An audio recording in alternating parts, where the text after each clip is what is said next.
Assalamualaikum warahmatullahi wabarakatuh. Assalamualaikum. Kita bahas apa nih? Apa aja? Kayak bahas tentang perang nggak sih? Perang? Perang. Seru. Seru lah. Karena kayak gini. Hidup ini kan tentang Enggak. ada Perang. tentang perang juga loh. Ya ada, tapi memang kondisinya lagi perang. Nah, itu ya maksudnya. Tapi orang nggak sadar lagi perang. Kondisi perang psikologi. Enggak, siapa bilang perang psikologi gitu. Kan Memang nggak kondisi sadar. lagi perang. Nggak sadar kan lagi perang kan? Dunia lagi perang kan? Ya itulah, perang sadar. Berarti untuk supaya sadar bahwa kan harus tahu nih kondisi lagi perang. Iya, puncaknya aja belum. Udah sejauh mana ini? Puncaknya belum, berarti kan udah di 65%. tahap mana? 65% menuju perang dunia ketiga. Prediksi gue. Apalagi 2026 paling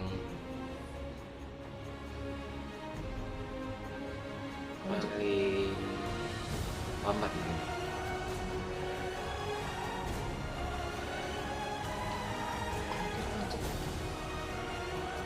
Ngeliat kondisi sekarang 2026 akhir 2026 mungkin ya, paling lambat. Ya Israel udah punya senjata tembak otomatis. Kalau dulu kan di setiap sudut ada sniper. kayak gini Kalau setiap sekarang udah senjata otomatis. Kayak kamera CCTV. oh maksudnya kayak Kayak kamera CCTV. Tapi bedel. jadi kalau orang lewat Iya, targetnya kan otomatis tinggal di lock aja. Sama artificial intelligence yang hari ini lagi dikembangin kan. Mel global. anjir sih. Udah 65%. Menurutku Berarti kalau udah 65%, sebentar lagi kan masih ada 35% lagi itu penentasan penyusupan makanya aku bilang penyesuaian. kita ini negara paling lambat. Negara lain udah mempersiapkan diri, kita belum. Karena Indonesia Indonesia sekarang masih apa yang lagi dipikirin? Pemilu pilkada ya kan sama-sama. Pemilu pilkada.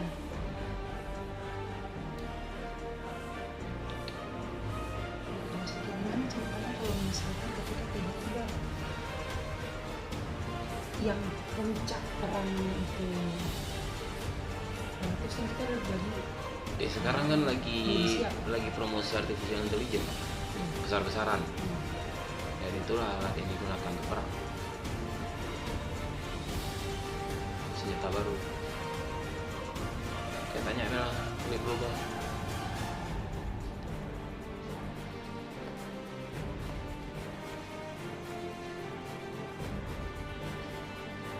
lanjut kita dibuatin senjata yang lagi dikembangin ini kita nggak sadar. Nggak sadar karena kita ya emang isunya itu dibuat kan kayak kita ngelihat sisi baiknya ya harus lihat juga. Ya sama kayak dibuat nuklir. Tenaga nuklir kan ada bagusnya juga. Tapi yang terburuk juga. Kedua kan kena tekan Dua sisi. dua sisi. Nah itu sekarang ya gimana cara yang kita bahas itu bukan perang tapi gimana cara kita survive. Gimana cara survive ketika perang itu Terjadi memutus? ya mas. Ya pernah dengar tuh kan waktu pas perang dunia ketiga itu IMF Enggak, perang dunia ketiga feelingku tuh memang perang akhir zaman. Siap nggak?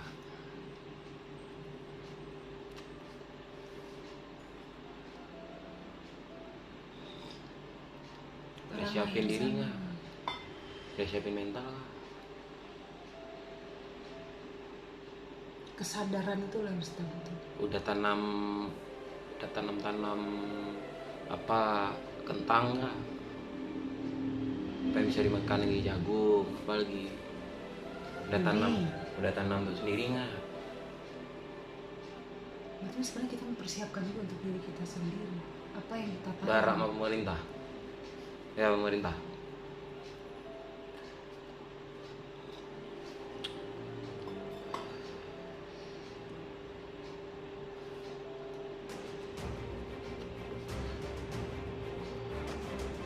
Kalau perang meletus, sumber makanan harus cukup. Enggak, perang dunia ini udah bukan perang dunia maka menurutku ya, perang dunia ketiga ini lah perang akhir zaman, dimana udah perang agama kan gitu. Sekarang yang lagi menguasai, sekarang kan yang lagi menguasai dunia itu kan Amerika, Pax Americana ya. Dunia dipimpin Amerika gitu, secara industri, secara teknologi, secara semua lah. Yang sekarang kan Semua sektor yang dipegang sama mereka. sekarang kan Arab Saudi punya rencana kan gitu. Ya itu Eropa baru, Arab, Jazirah Arab, kecuali beberapa negara bekas negara Syam. Negara bekas Syam itu kan Suriah ada, ya googling lah, oh itu banyak, ada beberapa yang memang mereka tidak dilibatkan. Ya itu proyek Israel, ini nggak Israel. perpindahan posisi berarti ya, perpindahan dari Amerika ke Israel. Ya maka Amerika harus jatuh. Jadi ini sebenarnya skenario yang lagi dijalani. Tahu Pak dulu. Dan menurut kurang tolol.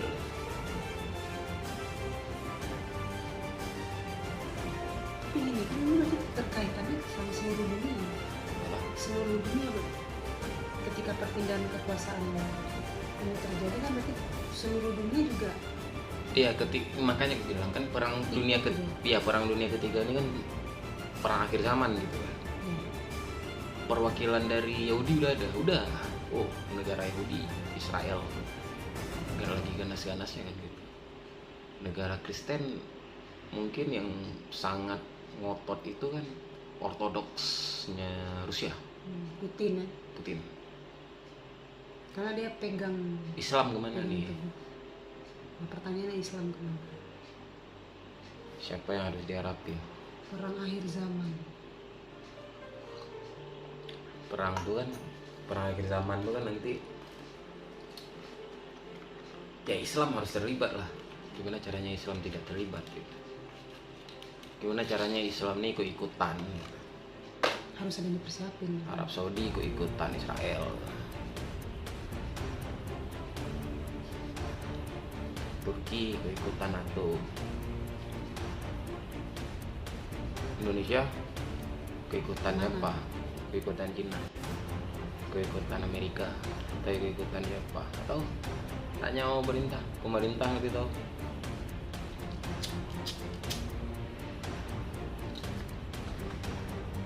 Nah, pertanyaannya apakah pemerintah juga ngerti tentang akhir zaman? Tentang bahwa keadaannya kondisinya sekarang ini perang dunia ketiga ini juga Emang zaman dahir. Promosi LGBT, artificial intelligence, kecerdasan yang sanggup menyaingi kecerdasan manusia.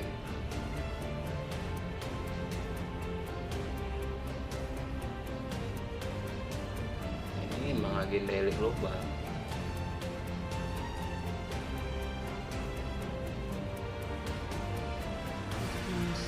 untuk memusnahkan agenda global untuk memusnahkan manusia. Untuk kiamat. mempercepat kamar. Artificial intelligence, munculnya artificial intelligence itu kan mempercepat kamar. Nggak percaya, cek sendiri.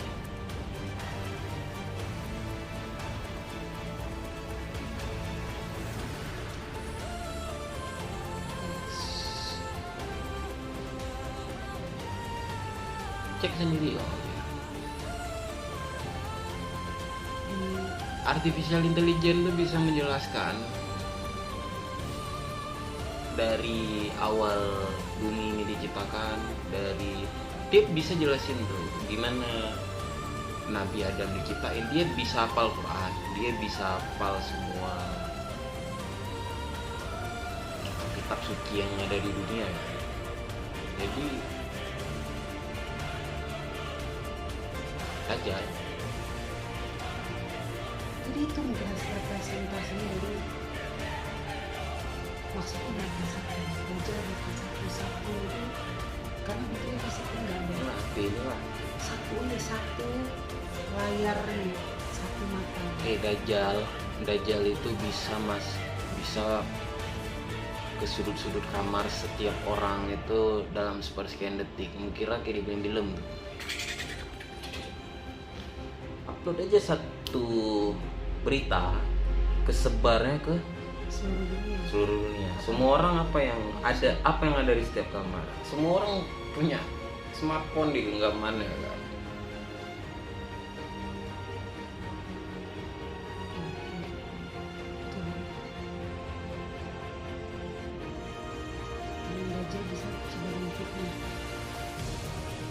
Berita hoax.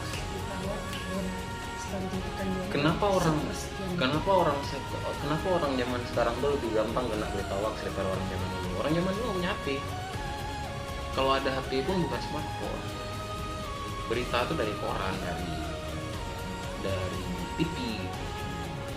Ya, TV kan ditonton satu rumah satu TV kan. Ya. Tapi kan kalau di rumah itu ada 5 orang, TV-nya tetap 1 atau 2 gitu. Ini kan TV nggak dibawa kemana-mana juga kan. Kalau HP kan beda. HP itu kan kayak ada orang 5 di rumah, TV-nya 1, HP-nya 5. Mungkin HP-nya bisa 7. Mungkin ada satu orang di HP.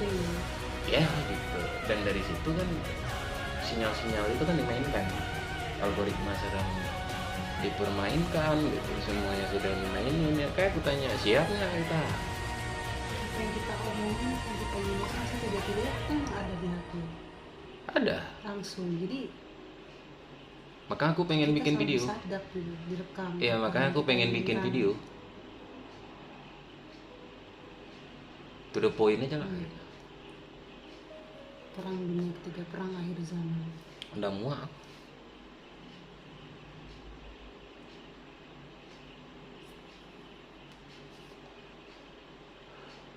Yang ngerti negara ini cuma Luhut.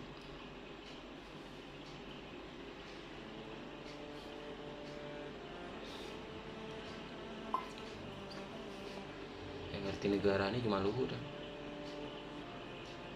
Ya aku orang tolak. Kuliahnya amat.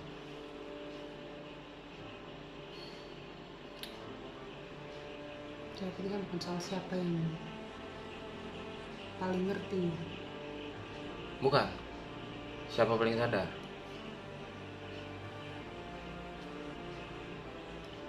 Tahun berapa tuh dibuat kritik presiden di penjara tuh? Oh, tahun kemarin. Ya kan tahun kemarin. 2021.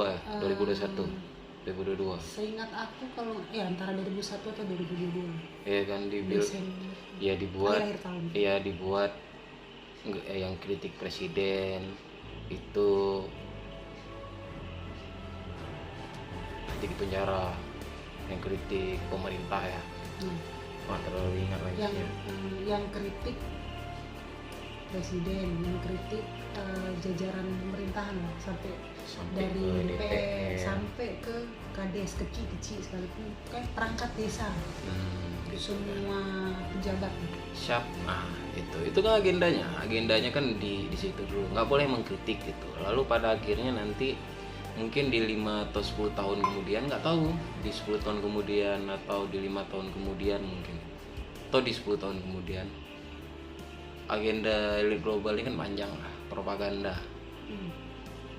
Mereka ngaturnya tuh jangka panjang. Jadi nanti ya siapa yang bisa, undang-undangnya dulu dibuat, nggak boleh mengkritik presiden, yang kritik presiden yang gini segala macam nanti di penjara, mengkritik anggota DPR di penjara. Ya siap, ya mungkin nanti di 10 tahun kemudian nanti dikeluarin lah ada presiden, nggak tahu siapa presidennya, mungkin bukan di periode yang 2024 nih, yang selanjutnya lagi dikeluarin lah aturan di situ, LGBT disahkan, ya siapapun yang menentang itu kan di penjara nanti. Jadi aturan ini tuh dibuat untuk memperkuat aturan yang kedepannya akan dibuat. Iya, menurutku orang yang nggak tamat kuliah Masuk akal sih. Karena ini apalagi kita Indonesia ini kalau udah soal hukum, udah soal peraturan gitu, kalau kaitannya udah soal kebebasan berbicara lah, kalau udah nanti jangan nanti masuk penjara, pasti langsung cek mayoritasnya. Tapi dengan adanya gitu kan kalau kita ngomong ya bodoh amat gitu, sebenarnya bodoh amat aja kan. Kenapa harus dipikir?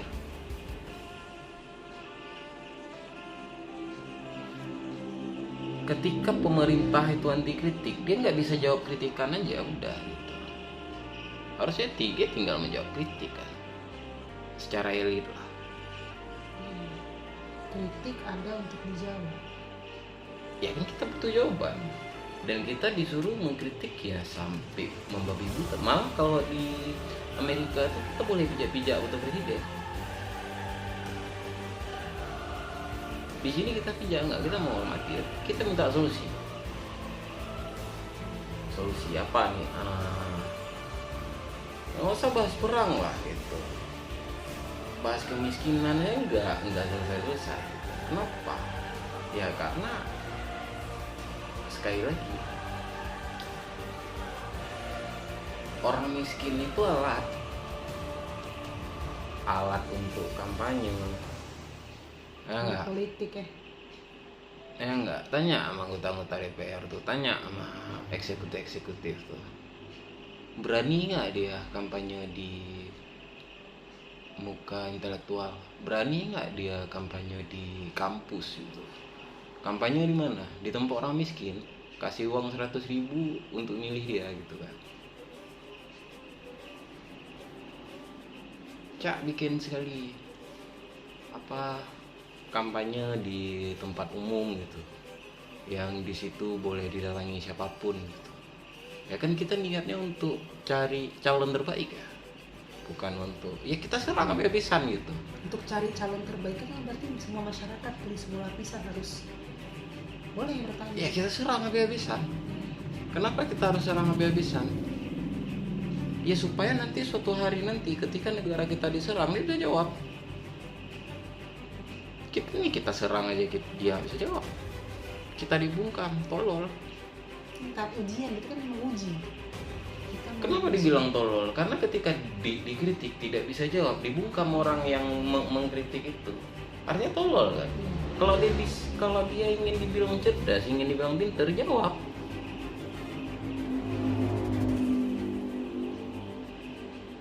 Bukan malah dibungkam. Mencerdaskan kehidupan bangsa itu bukan sekedar kita belajar tentang bisnis, kita belajar tentang ekonomi segala macam. Ya itu juga gitu. Tapi mencerdaskan kehidupan bangsa itu menurutku ya lebih ke gimana sih kita bisa melihat suatu pola-pola yang terjadi di peradaban dunia hari ini gitu. Kenapa Indonesia terlibat? Ya pasti terlibat. Kita ini cewek paling seksi. Kita ini miniatur dunia yang ada di satu negara gitu. Banyak. Pulaunya banyak, emasnya banyak, binatangnya banyak, tumbuhannya banyak, mineralnya banyak, energinya banyak, SDM-nya banyak. Apa yang nggak ada di Indonesia? Orang jujur.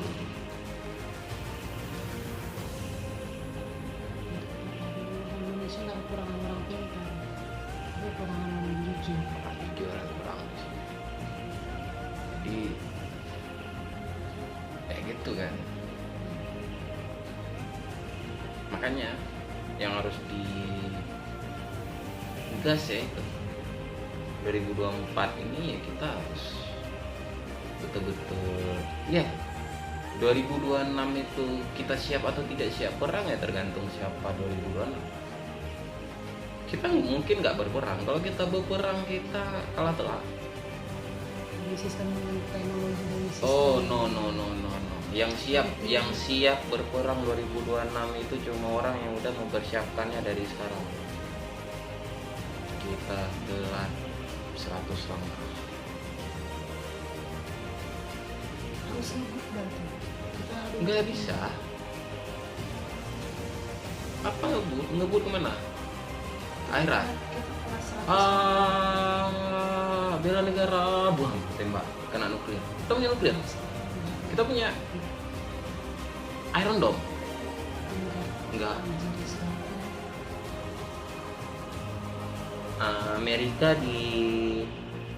Amerika tuh pegang ekonomi Indonesia, pegang. Cina pegang ekonomi Indonesia, pegang. Amerika sama Cina bertengkar gitu ya. Kalau bertengkar di Indonesia gimana? Indonesia di medan perang. Ya bisa aja. Indonesia bisa jadi medan perang. Saudara karena Indonesia nggak seksi. Ya Indonesia cewek paling seksi gitu. Ya semua negara kan baikin Indonesia itu kan ya karena seksi gitu. Cewek seksi kan mana baik.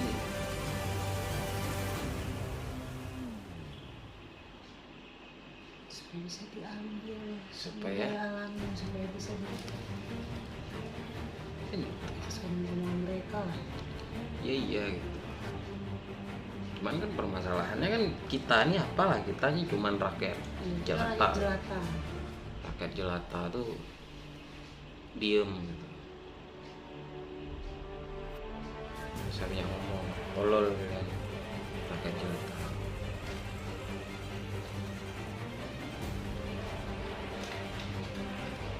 Nggak ngerti kalian tentang dunia ini. Coba kalian di pemerintahan itu kalau kata pemerintah ya dia udah tahu nggak mampu berani mundur gitu, udah tahu tolol nih, nggak udah tahu tolol nih, harusnya kan dia ngerti nih dia tolol gitu, dia merasa kalau ada masalah-masalah tertentu nggak bisa selesai, ini mau sana ya dari awal mau sana ya, sadar diri kan. Manusia ini kan dituntut untuk sadar diri supaya yang putra-putra terbaiknya yang memang mampu. Posisi itu diisi orang lain. Jadi Diisi orang yang tepat bukan karena siapa yang aku orang yang tepat. ujungnya, Oh aku ngomong gini, aku merasa aku ngomong gini, aku merasa aku orang yang tepat, bukan juga. Ya aku ngomong ini kesel ya. Aceh miskin-miskin aja, Indonesia miskin-miskin aja, solusi nggak ada, kita harus bayar pajak. Untung ku miskin kok perlu bayar pajak, untung ku nggak punya apa-apa nggak perlu bayar pajak. Vaksin aja nggak mau.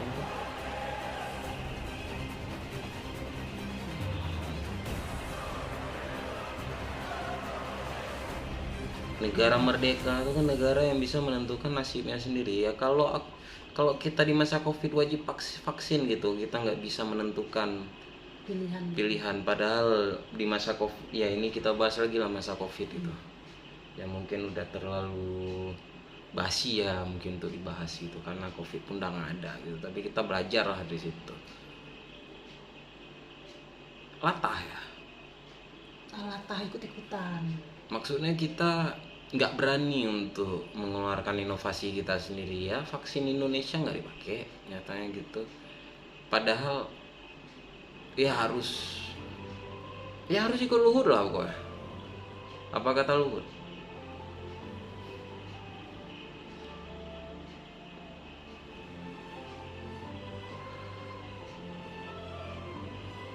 Jadi kayak aturan dia sampai yang Ya. Ingat COVID, ingat masker. Ingat COVID, ingat Tuhan. Jangan jadi negara ateis. jadi itu pengabdian masal. Begitu ceritanya. Kalau tadi ya berkaitan dengan pengabdian tadi, Scientology massal mungkin. Scientology, teknologi tentang sains. Ya tentang sains. Sains ini bagus gitu. Tapi nggak bagus untuk kita. Karena kita nggak siap. Ketika kita nggak siap dengan sains, berarti kita bukan jadi orang yang bisa menciptakan sains, tapi kita menjadi objek dari sains itu, objek percobaan. Kalau kita nggak siap, karena Kita bukan objek. Kita bukan ya itu gini ya. Kita ini tempat jualan, ngerti nggak? ngerti pasar konsumer paling banyak itu di Indonesia. Ya karena orang kita ini bangga kalau punya barang. Nggak bangga punya ini, nggak bangga punya barang. Ya kenapa? Karena edukasi nggak datang dari pemimpin. Rakyat seperti apa memimpinnya? Rakyat itu seperti apa pemimpinnya gitu. Ya gini ya.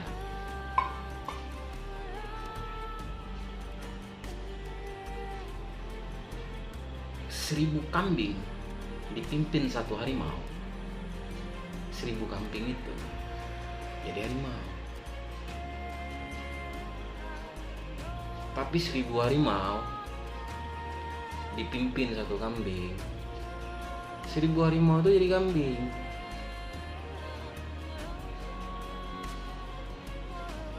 Tergantung siapa. Jadi nggak usah baper. Jangan anger yang diutamakan gitu. Jangan kemarahan yang diutamakan. Bukan dia aja yang bisa marah. Semua orang nggak bisa marah. Jadi pemerintah ketika dikritik nggak usah baper. Kalau kita baper tidak mendapatkan hak-hak kita nggak boleh. Tapi ketika kita berbicara gitu, dia yang baper gitu, kan tolol. Ya sebenarnya kita boleh bicara, karena kita orang yang terdampak. Tuhan nyiptain aku punya mulut. Ya, Kenapa aku nggak boleh bicara? betul. Kenapa aku nggak boleh bicara? Kalau Tuhan kasih aku kemampuan untuk bicara. Kalau Tuhan berikan aku keberanian untuk bicara, kenapa aku nggak boleh bicara?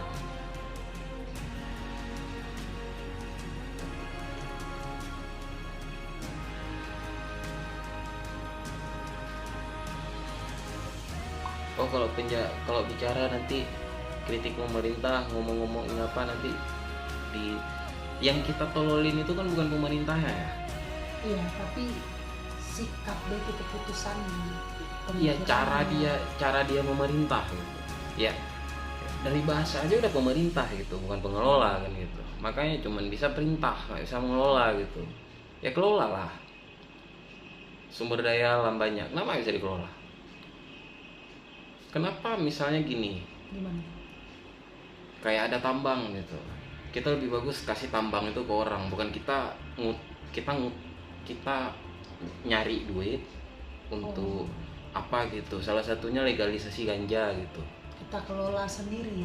Ya tolol gitu. Ada sumber daya yang berharga malah kita kasih ke negara lain gitu dikelola. Kalau ganja legal di Indonesia nih ya, kasih satu daerah yang sangat dewasa tentang ganja, yang rahasia umum Aceh gitu. Jelas.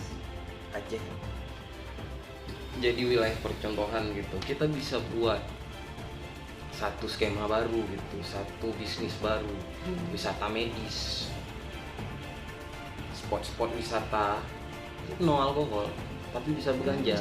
Tapi di situ juga ambil peran oleh psikolog,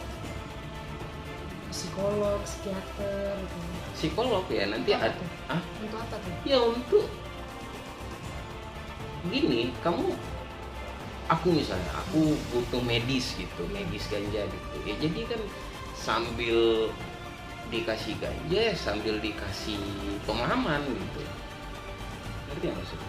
Oh, Di maksudnya tempat misalnya tempat-tempat wisata gitu ada paket-paketnya kan bisa dibuat untuk menarik asing. Ya gimana caranya kita tidak menarik asing kalau ganja di Indonesia ini legal, spesialisasinya tetap ganja di Aceh ini legal. Kenapa? Ganja di Aceh ini udah jelas 3 besar dunia. Secara faktor ekonomi itu akan sangat baik menurut gua gitu. Dan nanti kalau ganja itu legal nanti ini segala macamnya. Ya, tapi bisa bayar utang negara. Green gold. Konsepnya kan sekarang green gold gitu, emas hijau. Ganja tuh mau dihabiskan seperti apapun, nggak habis ya. Mau ditebang, mau di Aceh lebih tepatnya ya. Kalau emang udah ditebang, mau dihancurkan, mau dihabiskan, kalau dia enggak, kalau Tuhan bilang tumbuh lagi nggak? Tumbuh, karena itu kuasa Tuhan. Kuasa Tuhan nyiptain ganja untuk tumbuh gitu. Sekarang kan gimana cara kita manfaatinnya aja gitu. Kita tinggal bikin bank gitu, satu bank gitu. Ya kayak bank gitu. Nanti misalnya gini di Aceh ya, di Aceh tuh semua orang urus surat izin tanam gitu. Ketika ganja itu dilegalkan, semua orang itu urus surat izin tanam, lalu surat itu ya semua orang kan tanam gitu. Ya mau tanam harus ada surat gitu kan. Jadi legal nih. Ya, nanti ada satu tempat di mana di situ tempat masyarakat jual. Nanti banyak ilegal gitu. Enggak, kita beli harga lebih mahal daripada harga ilegal gitu. Pemerintah kan kalau harga ilegal berapa? Sekilo 1 juta gitu. Ya kalau harga di bank ini 1,5 juta. Lebih untung mana? Lebih untung ke bank kan. Nanti dari bank itu diolah, itu diekspor ke negara-negara yang legal dengan harga mungkin bisa 5, 10 sampai 15 juta 1 kilo. Ya hitung aja. Dan itu enggak bedanya kalau Itu di luar wisata ya. Makanya aku bilang sekarang kan tinggal dipikir caranya untuk masyarakat boleh tanam. Jualnya tuh ke satu tempat. Dari satu tempat inilah nanti kayak ada orang mau produksi gitu. Misalnya ada orang mau produksi bikin ganja yang jadi rokok gitu. Untuk wisatawan asing, khusus untuk wisatawan asing yang punya lisens gitu. Urus surat izinnya. Surat izin gitu. Surat izin menggunakan. Ya surat izin menggunakan yang sakit kan gitu. Yang nggak sakit ngapain pakai? Yang nggak sakit ngapain berobat? Yang butuh minum obat tuh orang sakit. Ya betul. Masalah di Indonesia yang sakit banyak. Yang sakit spiritual, yang sakit psikologi, yang sakit mental banyak. Jangan tengok sakit tuh cuma sakit demam, sakit fisik gitu. Psikolog jadi begini. Psikolog, psikiater ya. Gak usah kasih obat kimia lagi lah gitu, kasih ganja aja udah kelar. Udah diteliti. Kalau psikolog dan psikiater kalau nggak percaya teliti, makanya nggak usah bilang nggak, teliti. Itu kan jadi pertanyaan besar juga. Kenapa negara lain kita bisa butuh legal gerak cepat. Kita sekarang gini. Legal, padahal ganjanya di sini. Sekarang kalau kita ekspor minyak, kalau kita ekspor emas, wajib pakai dolar.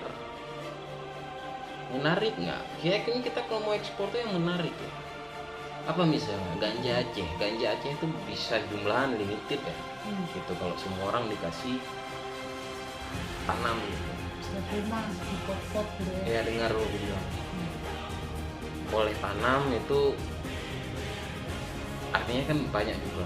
Ketika kita ekspor, wajibin siapapun yang mau beli ganja dari Indonesia, dari Aceh, itu wajib juga belinya ke rupiah. Jadi Amerika nih mau beli ganja nih dari Indonesia, dari Aceh nih, Thailand mau beli, itu tukar dulu ke BI gitu. Tukar rupiah dulu baru bisa dia beli gitu. Dolarnya ke kita, rupiah ke mereka, nanti rupiah dari yang mereka tukar 1 miliar dolar, lalu kita ambil 1 miliar dolar itu berapa jumlahnya tuh? 5 triliunan lah. Ya triliunan lah gitu. 6.000 triliun kurang lebih. Ya angkanya udah gede lah tuh. Males juga buka kalkulator. Kita dapat dolarnya. Dolar mereka tuh dikasih ke kita, rupiah kita kasih ke mereka, ya kan? Ya. Lalu rupiah mereka tuh, rupiah yang udah mereka dapat itu balik lagi ke kita kan? Ya. Untuk Ditukar sama ganja itu. Yang rupiah itu nanti kita kasih ke kemana? Masyarakat? Iya, ke masyarakat yang tanam-tanam itu. Oh, diputar berarti ya, diputar rupiahnya. Ya jelas lah gitu. Sekarang kan kita butuh inovasi ya, kita butuh uang cepat gitu. Yang aturannya belum ada nih. Ekspor itu harus pakai mata uang apa gitu. Ya kalau mau ya pakai rupiah. Kita bisa jadi pencetusnya ya, mencetuskan yang pertama. Nggak tahu. Mungkin negara lain udah buat ya, karena aku nggak terlalu ngikutin perkembangannya. Yang ku tahu itu bisa menjadi ajang untuk Indonesia menjadi salah satu negara super gitu, dengan kita punya penghasilan yang kuat yang jumlahnya itu tidak terbatas. Beda sama mineral itu ada batasannya. Oh iya, ada batasan jumlahnya. Kita keruk terus itu bisa habis. Ganja di Aceh itu nggak perlu disiram tumbuh gitu, apalagi dengan perawatan gitu, ngerti nggak maksudnya? Ngerti. Disiram, dikasih rumah kaca dibuat sedemikian rupa ya bisa lebih efektif lagi kan gitu. Dan setiap orang miskin kasih aja 2 batang gitu. Setiap orang paling miskin, dia miskin nih, kasih aja 2 batang. Dia jual nanti ke pemerintah untuk pemerintah ekspor. Jadi pemerintah nggak perlu bayar orang untuk nanam gitu, suruh tanam masyarakat gitu. Dia beli ya masyarakat, dijual dengan harga yang lebih tinggi ke negara lain gitu. Itu kita yang gitu-gitu. Ini contoh ya, contoh sekali lagi pemerintah contoh. Ya apa-apa baper kan. Papa somasi, papa baper, mikir kayak orang mikir.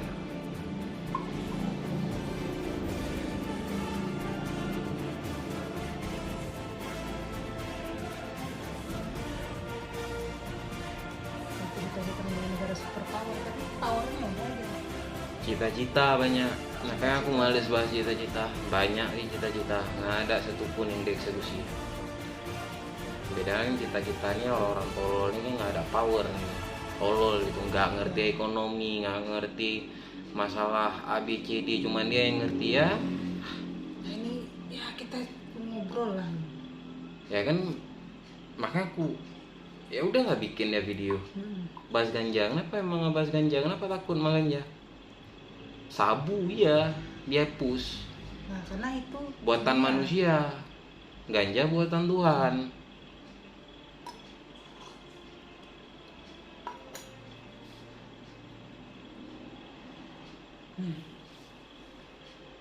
Ya, kenapa kita takut dengan ganja sedangkan itu yang alami, itu buatan Tuhan, langsung nggak ada campur tangan manusia. Ganja Ada tuh buat ketika waktu pas tumbuh, ketika dikasih pupuk kayak itu, tapi tumbuh mangga juga ilegal kalau gitu.